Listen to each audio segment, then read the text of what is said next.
Now referring to you, my dear, a new chapter, very important, vital, statistic importance, dynamic chapter from our exam point of view as well as from practice point of view, input tax credit, where we have section 16 of CGST to section 21 of the CGST. So many sections are inside. Section 16 talks about conditions one should satisfy for availing the ITC. Section 16, subsection 2, clause A says, hey Mr. registered person, you want to avail the input tax credit, you should be possession of tax invoice. If not, debit note issued by the supplier. Debit note issued by the supplier should be in your possession. Yes, sir, in my hand, sir. Section 16, subsection 2, clause AA says, which is there here, clause AA says, hey supplier, you please mention in your outward supply GST 1 return the supplies made to the recipient. That means GST 1 return is outward supplies.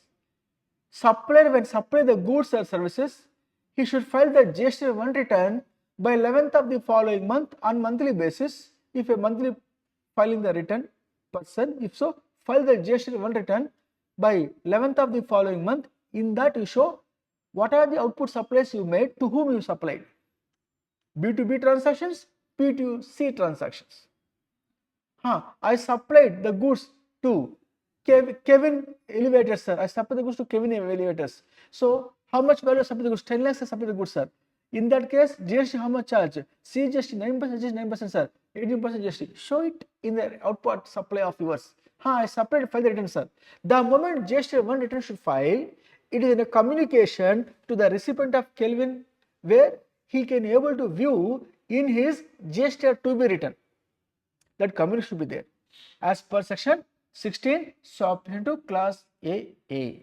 After that, the law here said that section 2 section 16 subsection 2 clause B, which says that, hey Mr. Kelvin, you purchased the goods of 10 lakhs worth of the goods? Yes sir. Have you received the goods? Yes sir. There must be receipt of the goods. There must be receipt of services to avail the ITC by recipient. Section 16 to B. Thereafter, there is section 2 BA is there. Section 16 subsection 2 clause BA. What is BA talks about here, sir? BA talks about under section 16 subsection 2, Mr. Recipient Kelvin, you want to avail the ITC, that should be reflect in your GST 2B return. Unda ilya check panne. Unde sir, Patan sir. Eligible credit, yes sir, it is using for my further output supply of taxable nature, sir. In that case, you are eligible to avail ITC only that amount of ITC which is not restricted in the GST 2B. That means GST 2B permitted to avail. Yes sir, available sir.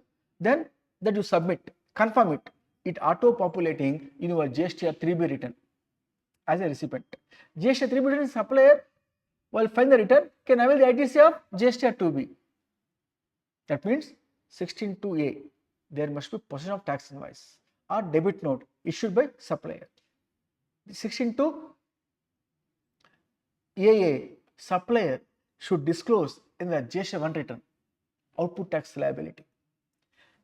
16(2)(b), the receipt or goods or services should be received by the recipient. 16(2)(c), 16(2)(ab), which says that BA, section 16(2) BA says that, hey recipient, the credit is available in your GST 2B. Yes sir, available sir. Then furthermore conditions should be satisfied to avail the ITC. So far what I referred, section 16 subsection 2 clause A, clause AA, clause B, clause BA. Can you recapitulate? What do you mean by section 16(2) clause A? Clause A refers possession of tax invoice or debit note issued by the supplier.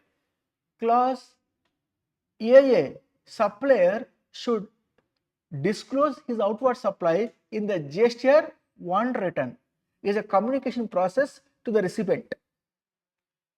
Then section 16, section 2 class B says that, hey recipient, you want to avail ITC, that amount is available in the gesture 2B, is there or not, you check.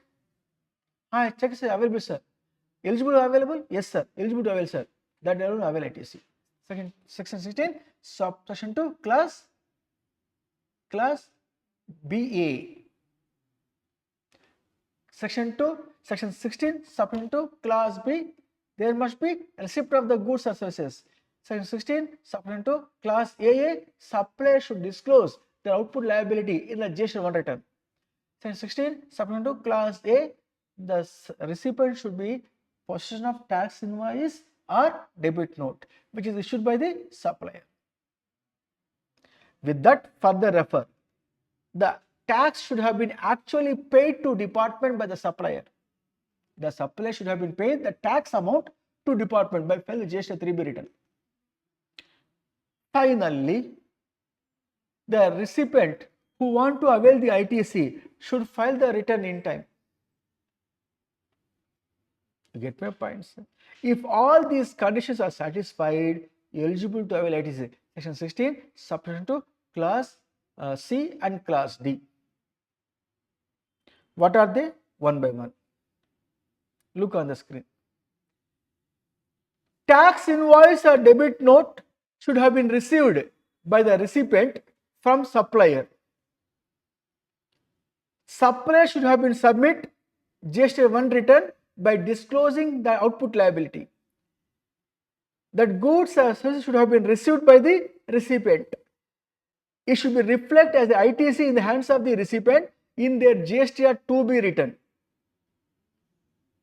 And the tax should have been paid to department by the supplier.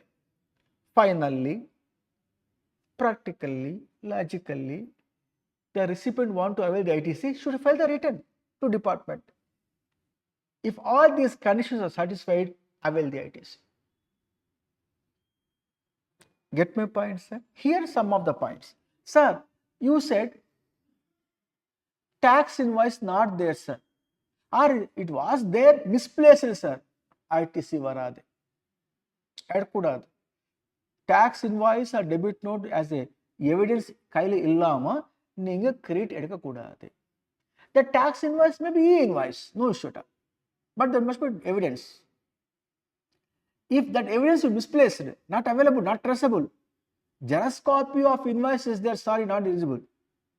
There must be a proper document, original invoice for the buyer, duplicate invoice for transporter, triplicate invoice for the seller. Like that, any one of the copies should be there. In the case of supply of goods, in case of supply of services, 2 invoices. One is original and duplicate. Either original or duplicate, but not a Xerox copy certified.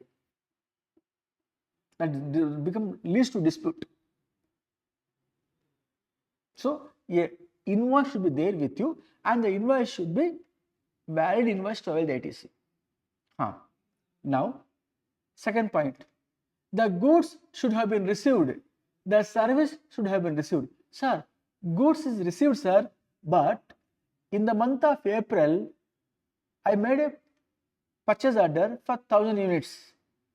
He supplied invoice for 1000 units in the month of April 2025 itself, but goods only supplied in the month of June 2025. Oh, invoice came in the month of April 2025 and goods came in the month of June. Then you eligible to avail ITC of that only in the month of June, not in the month of April. Sir, part of the goods came, sir, April month, 200 units came, sir. 900 units came, the 700 units came in the month of April, May, sir. So, in the month of April, 200 units out of 1000 units, and in the month of April is 700, May 700 units. Out of 1000 units, I placed the order. My supplier supplied invoice in the month of April for 1000 units, but goods only supplied how much in the month of April? 200 units. In the month of May, he supplied 700 units. The balance 100 units supplied in the month of June. So, lot by lot I received the goods, sir. Then how can I avail the ITC? Proportionately I can avail the ITC, or I can avail the ITC full amount in the month of April itself, or in the month of June, only when I receive the final lot. The law of the land here says you have to avail the ITC only when you receive the full and final lot. When you received June month, that June month only entire ITC is allowed. Proportionately, ITC cannot be spread for the goods supplied part by part, lot by lot. Is clear? Further, what is required here? The required criteria here is, sir, to avail the ITC, the supplier of that goods should have made the payment to department, correct? Sir, supplier not made the payment to department, sir. He filed the return GST 1 return and passed the credit to me in the GST 2B. I avail the ITC, but the supplier for the given tax period not filed the GST 3B return. Meaning what? Not paid the tax to department. Ooh. If the tax not paid to department, rule number 37 capital A comes into picture, which speaks that, hey Mr. Supplier, at least you pay the tax by 30th September of the succeeding financial year. Till the time, hey recipient, not required to reverse the credit. Wait, purtire. When you being a supplier, file the return GST 1, you honored section 16, section 2, class AA. And it is reflecting in the GST 2B return of the recipient. Recipient satisfied, condition to avail the ITC, section 16, section 2, BA.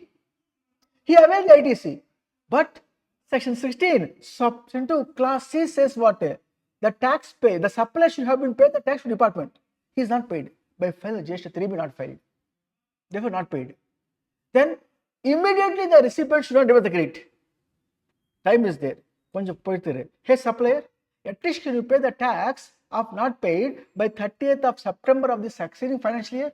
That means for the year 24-25, for example, 24-25 financial year supplies, you have to pay the tax at least by 30th September 2025. For the year 25-26 financial year, you have to pay the tax at least by 30th September of the 2026. Even if not paid by the time, hey Mr. Recipient, your supplier not pay the tax, you reverse the credit. When should we reverse the credit? No, by 30th November of the succeeding financial year for the relevant financial year. For the year 25-26, the supply made by supplier, tax not paid. Up to 30th September 2026, supplier not pay the tax. Then the recipient should reverse the credit by 30th November 2026, have to reverse the credit. If not reverse, you are liable to pay penalty, interest and penalties thereon. Is clear, my dear friends? Okay. Then supplier says, sir, I supply the goods to my buyer on credit basis. Nambi kurtita. And on that supply, I paid the tax also department in time. Sir, in the month of April 2025, NH Durma, 10 lakhs worth of the goods I supplied to Kelvin elevators and charged GST 20%, namely 2,80,000. On credit basis I supplied in the month of April. By 11th of May, I filed the GST 1 return. By 20th of May, I paid the tax by filing the GST 3B return. I paid 2,80,000 rupees. Ana காசு கொடுக்கல sir, ஆமா கொடுத்துருவான் சொல்லிட்டு கொடுக்கவே இல்லை sir, கொடுக்கவே இல்லை kelvin, ஆமா கொடுக்கவே இல்லை சார். Then, hey Kelvin, என்னப்பா, have you availed the ITC on that inward supply? You are not paid to supplier? Yes sir, காசு இப்போ இல்லை சார், கொடுத்துருவேன் சார். அப்போ law of the land says you are having the cushion to pay the tax for a period of 180 days from the date of invoice. நீ வந்து try to pay off entire value of supply. 10 lakhs supply பண்ணுறீங்களா, 10 lakhs கொடுத்துரு plus GST 2,80,000 கொடுத்தா goodbye. Within 180 days from the date of invoice, if the recipient who availed the ITC and credit basis not paid the amount to the supplier, it is a responsibility for the recipient who availed the ITC to reverse. Should avail the ITC, reverse. After expiry of 180 days, you have to reverse the credit. Get my point, sir? With the interest you have to pay. Sir, out of 10 lakhs, 2 lakhs na kurtitan sir. Eppo within 1 year sir. Then the law here specifically says in that case, if the amount is paid partly, proportionate credit only allowed. The balance credit you have to reverse. We have furthermore points here. Some cases the recipient not required to make the payment to supplier but can avail ITC. It is called as deemed payment.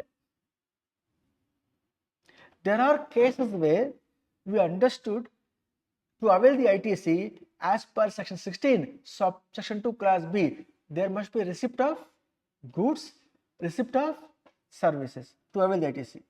We have a concept called as deemed receipt of goods or services, where physically not received but assume as if it is received, called deemed receipt of the goods services.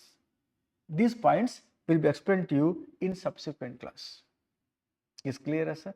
For the time being, we refer only section 16 subsection 2. A quick recapitulation. For availing ITC, the registered person being a recipient should be possession of tax invoice or debit note issued by the supplier. Thereafter supplier should disclose output tax liability in the GSTR 1 return.